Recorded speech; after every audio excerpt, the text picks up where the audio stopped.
G'day. Today we're going to have a look at a Pace Sidetalk 1000M.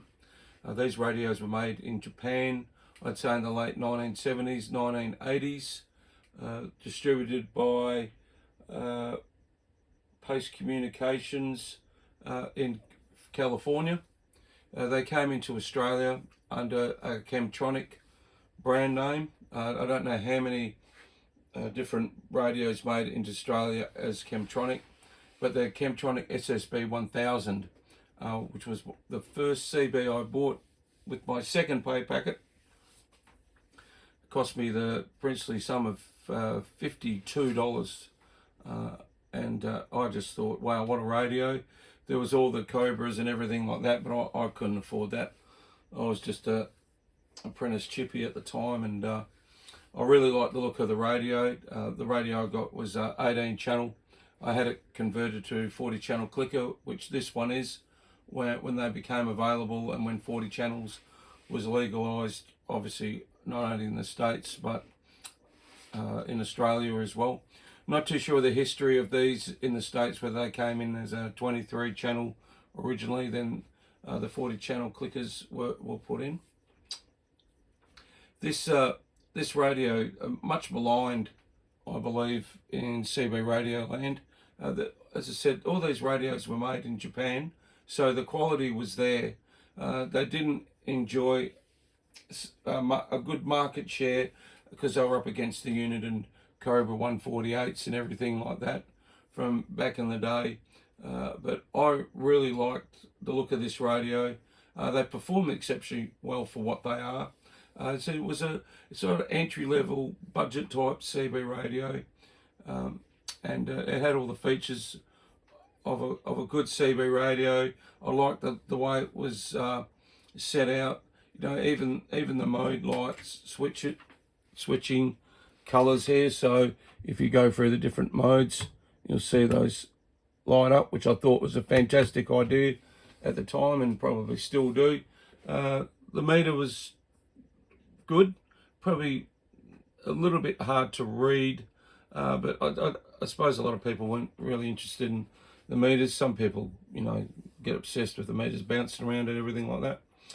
The PA, the noise maker switches, clarifier, RF gain, you had your squelch and volume here as well. Beautiful radio to listen to, a really good quality speaker. The only thing it didn't have was mic gain, which seemed to be a common theme with some of the radios back in the day for whatever reason. But then you could go buy a power mic. This is with the original hand mic for the radio. But all in all, great radio. They had a rather weird mounting bracket set up, like it sort of clamped and came up over the top. It's a little bit weird, so they didn't actually have any mount holes in the side like a standard CB radio. But all in all, a nice radio. Getting hard to find.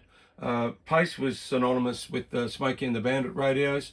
I'm sure everybody's seen those radios on eBay or YouTube and everything like that. So they did probably have a fairly good name when it came to branding with those movies, but the radios themselves probably never stacked up against the unit and boards and everything like that.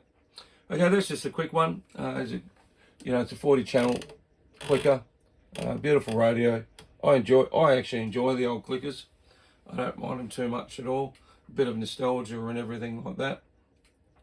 I had this one going for about 3-4 days now, and yeah, it's really good. I had some audio reports that would be what I expected from a radio without a power mic or anything like that. But you know, obviously you could put a power mic and drive them a little bit harder and get a bit more better quality audio. But apart from that, all in all, fairly honest everyday radio. Getting harder to find. What's happened a lot now is the mill finish aluminium face plates. There is a deterioration in the aluminium, and there's like a clear I don't know if you're too sure if that's polished. There may be it's a clear lacquer over the top, and it starts to like crazy crack. I'm sure everyone would have seen those, which is unfortunate. There's not much you can do about it.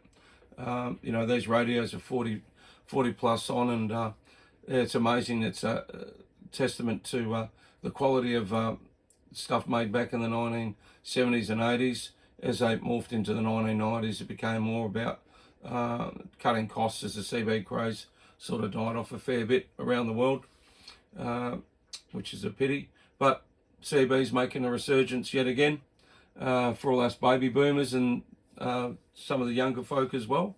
And they're getting back into CB radio, and a lot of these radios are starting to find their own way back into collectors' shelves and everything like that, slowly but surely, as they become harder to get.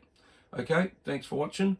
Don't forget, like, share, subscribe, do all that stuff, and catch you on the next one. 73s.